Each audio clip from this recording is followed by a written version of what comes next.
the Schwinger limit, which is putting so much electromagnetic energy into a region of space-time that it breaks through the fabric of reality. That's the Schwinger effect, the Schwinger limit, and that's also the Salvatore Pais effect. He said in my last interview just a couple of weeks ago with him that when he first saw that video, the drone video with the orbs going around, he said, I knew what was about to happen. And I'm going, wow, you knew that there was about to be a wormhole? So when I first watched that video, I'm going, well, what am I looking at here? Sal saw it, he said, they're building up non-ionized radiation when they're spinning around the plane. He says, I knew what was going to happen. That's the Pais effect right there in that video.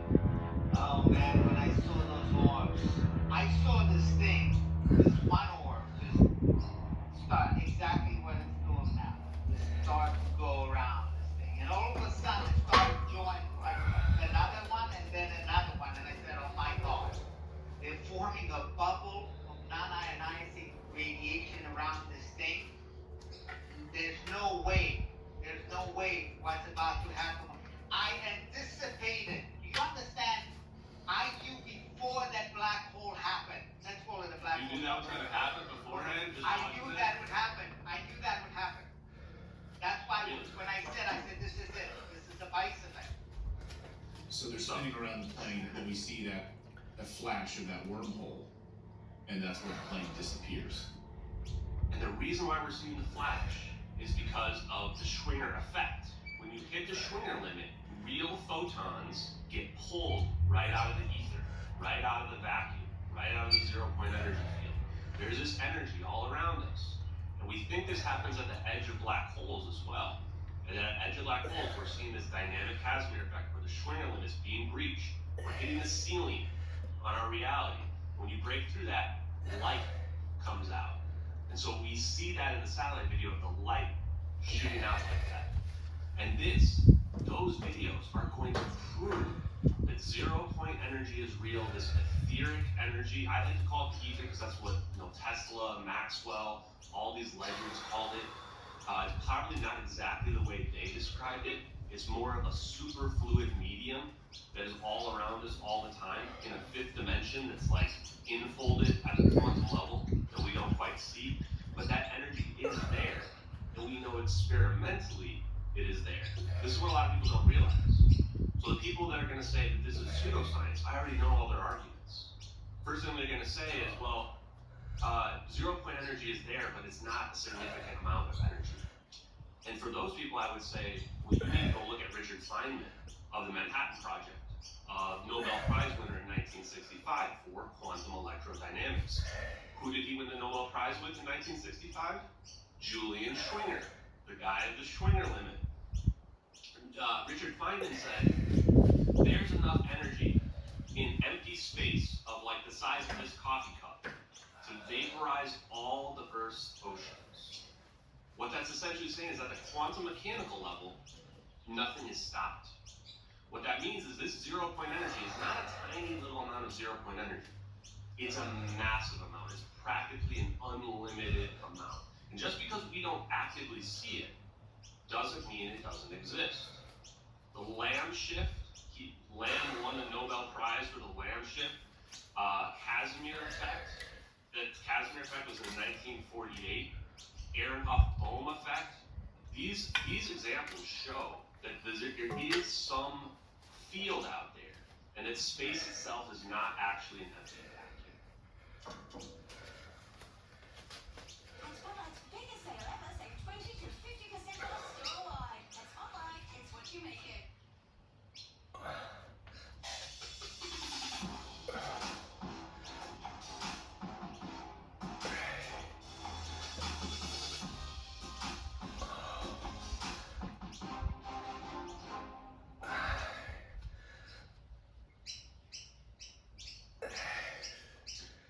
So the commercial applications, so Pais gets this patent through or alongside the U.S. Navy.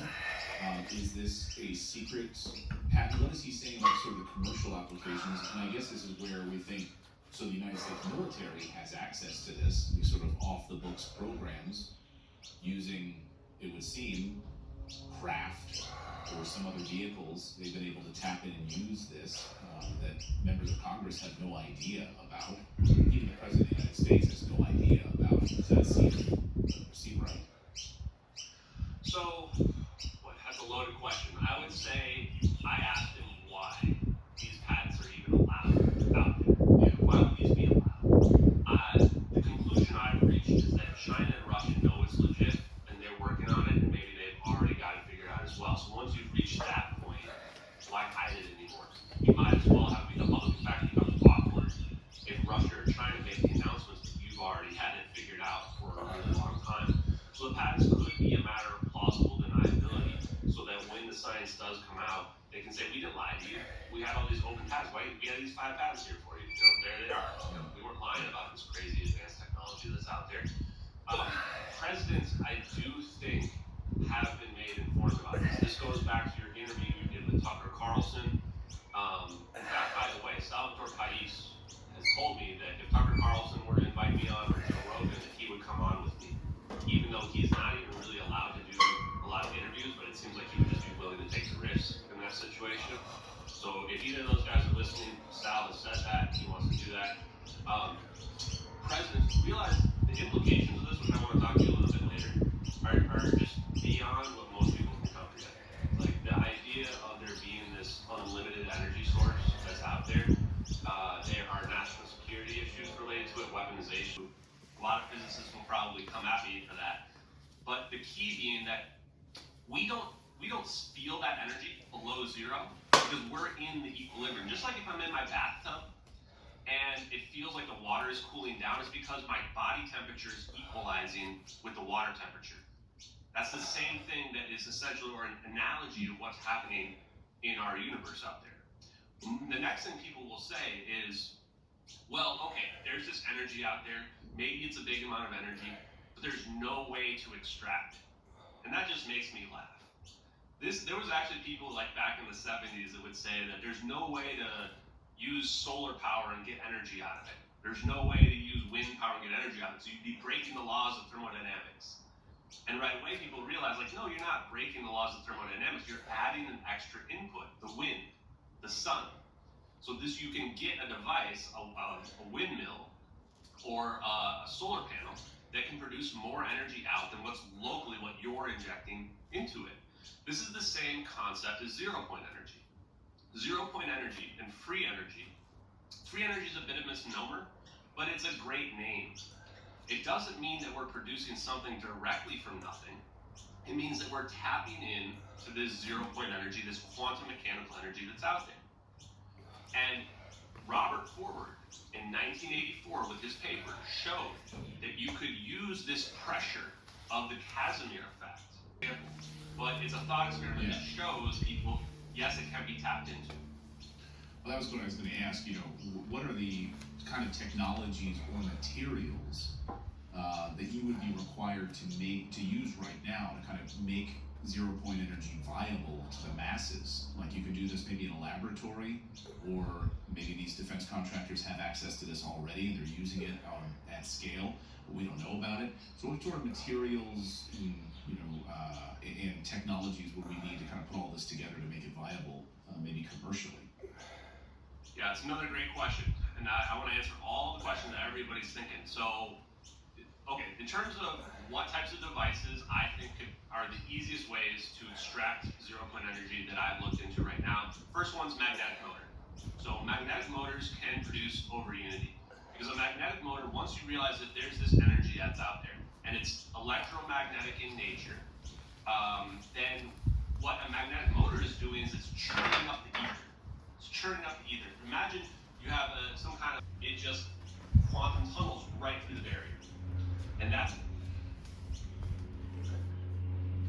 Switch to an immersive mobile plan and get a double data deal for 3 renewals this summer. That's a whopping 84 days of double data on selected plans, plus get unlimited data banking.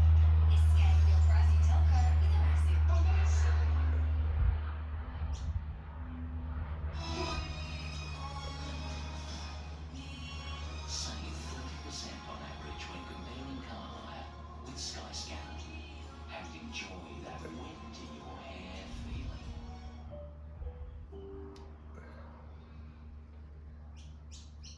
And that's the kind of device that they built. And then they have a cavity, and they just repeat that. So you could take a very simple idea like that, where we're now looking at what's the most fundamental way to engineer this, and you put it onto a tiny microchip, smaller than the tip of my nail here, and you make it extremely small. And the reason why you do this is that Casimir effect I was just explaining to you, it gets exponentially more powerful the smaller you get, the closer the plates get to one another.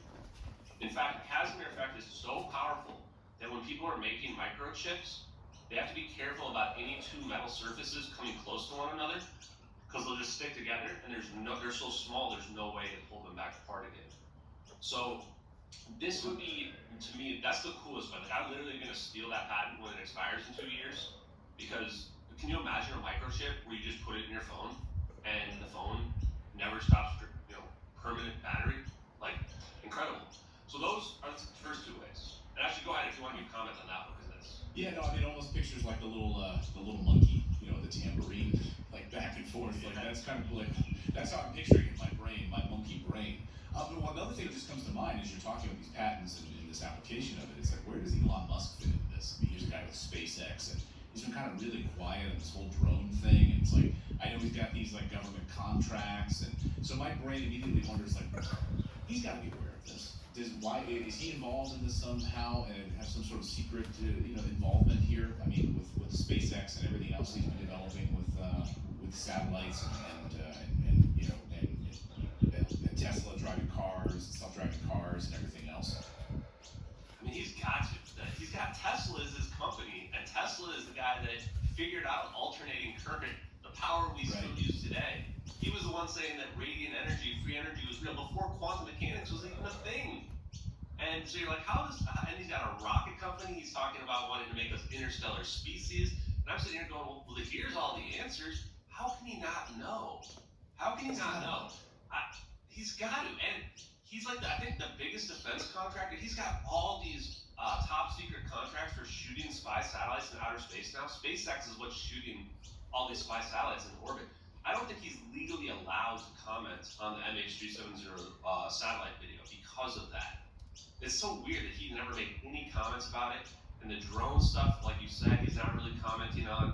It does make you wonder, and I have it on pretty good authority. I mean, I've literally seen pictures of Black Project engineers, like, with politicians, where you're like, okay, these people know, because the Black Project engineers that I'm seeing in the pictures know about this stuff.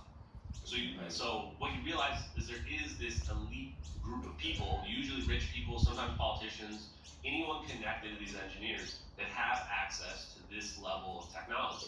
Now, how much do they know? How much are they allowed to push? That's a different story. My guess is that Elon's got NDAs that prevent him from speaking on a lot of this stuff that's out there. But even if it is real, it doesn't hurt him, because the moment it becomes accepted mainstream, his company has the money and the resources to immediately start working on it. So even if he's working on obsolete rocket technology, he could, the moment that it's accepted that, oh no, we have this electrogravitic capability that we have out there, it would melt the wires. And that's the main limitation on that. It was Ken Shoulders in the late 1980s who realized that these plasmas, he called them exotic vacuum objects, because he believed they were cohering energy from the vacuum, from the ether. He realized they have this self-organizing property where it will become naturally a sphere. And there's a funny comment that Sal was telling me in my interview where he said, I forget the guy's name, hope somebody out there probably know, put it in the comments, but they were talking about this hot fusion, these tokamak reactors that we have everywhere, and he was kind of throwing shade at it, saying, I've never seen a star in the shape of a donut before. And you kind of laugh and you go, yeah, in outer space, all the stars are plasma, but they're always spherical. Why are we building all our reactors in the shape of donuts? And we do that because that's a way to focus the electromagnetic field, so that the electromagnetic field will be like in the center of the donut. But is that what the shape that the plasma will ultimately form? No, I think it's going to form a sphere. He's saying the same thing that I was just telling you guys, is that he realized in 1980 there is this energy that's out there. And if space isn't actually empty, and space itself is a medium, then we can manipulate the medium. And the plasma is doing that. The plasma is actually changing the properties of the medium itself. So when people talk to you about metamaterials, the reason why they say you need metamaterials is because they don't think we can modify space-time. They don't think we can change the refractive index of space-time, the permittivity of space-time. If you change the permittivity of a material, you change the speed of light through the material. Just like when people show the image of a refractive index where you have like a cup of water and they put a stick in there and you can see it kind of bend. This is why we think we need metamaterials to produce UFOs and anti-gravity. But if you can actually do that to space-time